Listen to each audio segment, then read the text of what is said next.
Você já deve ter estudado que em um período da história, o mundo antigo estava em transformação. Impérios caíam, novas ideias surgiam e a filosofia se tornava um verdadeiro campo de batalha onde o paganismo e o cristianismo disputavam o futuro da humanidade. Esse é o tema do nosso vídeo de hoje, a filosofia lá na Antiguidade Tardia. Antiguidade Tardia, pessoal, entre os séculos 3 e 6 depois de Cristo, foi um movimento de transição profunda. O Império Romano ele estava em declínio, enquanto o cristianismo, que começou como um pequeno grupo religioso, crescia rapidamente e se tornava a força dominante no mundo ocidental. Mas como que a filosofia se encaixa neste cenário de mudanças? É isso que nós vamos explorar agora, começando pelo legado do paganismo. Antes da ascensão do cristianismo, a filosofia greco-romana era o principal meio de compreender o mundo. Pensadores como Aristóteles, Platão, os estoicos, desenvolveram sistemas que explicavam desde a ética até a natureza do universo.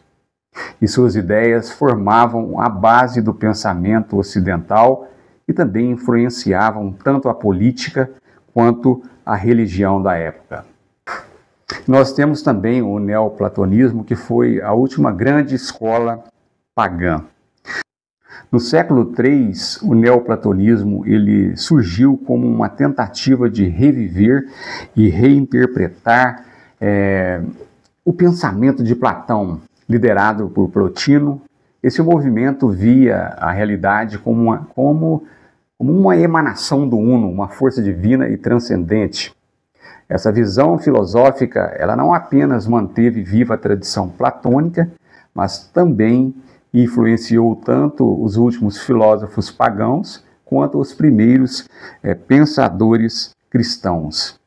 Nós tivemos ainda a tensão entre o paganismo e o cristianismo.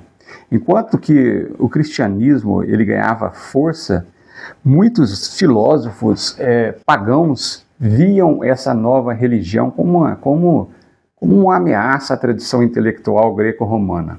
No entanto, em vez de simplesmente desaparecer, várias ideias filosóficas pagãs foram incorporadas ao pensamento cristão, criando então uma síntese que moldaria a história da filosofia.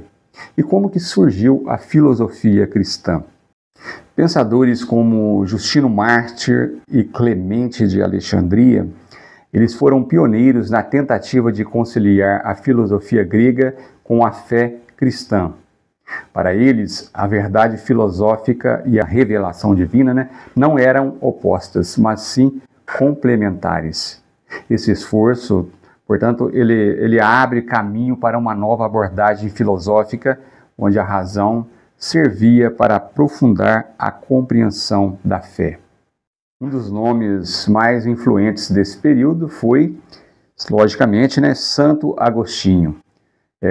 Inspirado pelo neoplatonismo, ele utilizou conceitos filosóficos para explicar temas cristãos como a natureza do mal e a graça divina.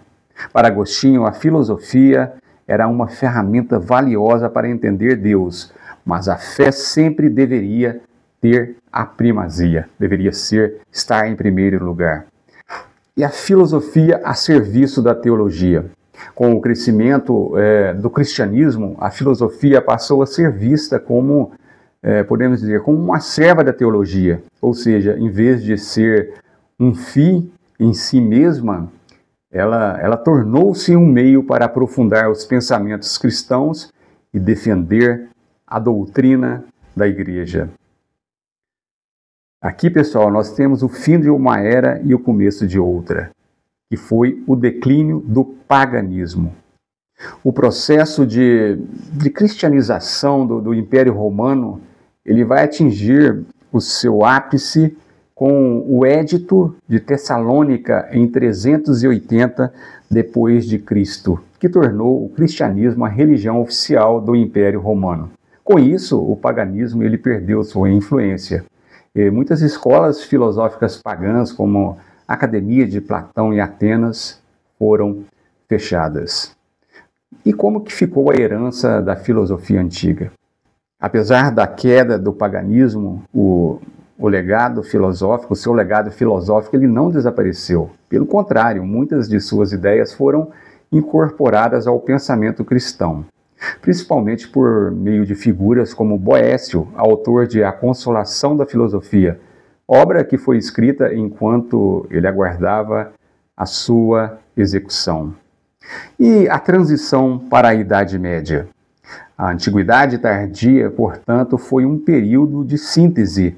A fusão entre a filosofia pagã e o cristianismo, eles lançaram as bases para o pensamento medieval.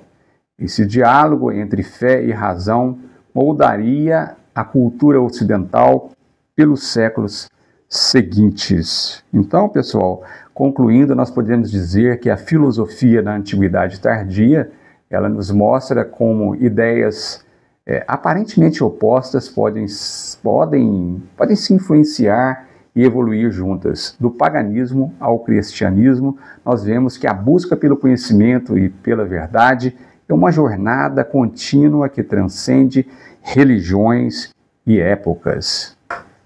E você, o que acha dessa transição? Deixe o seu comentário. Se você acredita que a filosofia e a religião devem caminhar juntas ou serem mantidas separadas. Não se esqueça de curtir, compartilhar e se inscrever para mais vídeos como este. Fiquem todos com Deus. Até o próximo vídeo. Tchau, tchau, pessoal.